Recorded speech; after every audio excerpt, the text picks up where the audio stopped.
একজনকে ব্যবসার জন্য কিছু টাকা দিয়েছি, কোনো চুক্তি ছাড়াই তিনি আমাকে কিছু বেনিফিট দেয়, সো সেই টাকা গ্রহণ করা যাবে কিনা?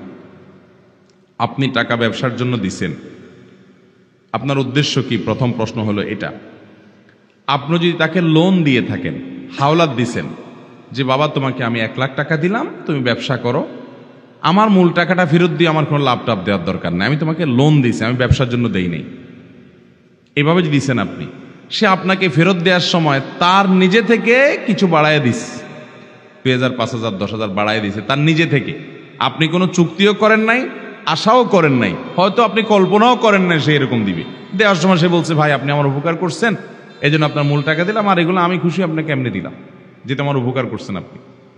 তো এটা নেওয়া জায়েজ আছে, কিন্তু এটা পরিষ্কার বুঝতে হবে যে এটা যদি ঘুরায় ফিরায় ইশারা ইঙ্গিতে হয় যে আপনি দেওয়ার সময় বললেন না ভাই আমি ব্যবসা বাণিজ্য চাই না, তোমার এমনি দিছি, ঠিক আছে তুমি রাখো, তুমি খুশি হয়ে কিছু দিলে সেটা জায়েজ আছে, তো বলে দিলেন, তাহলে ওইটা কি হবে না? জায়েজ হবে।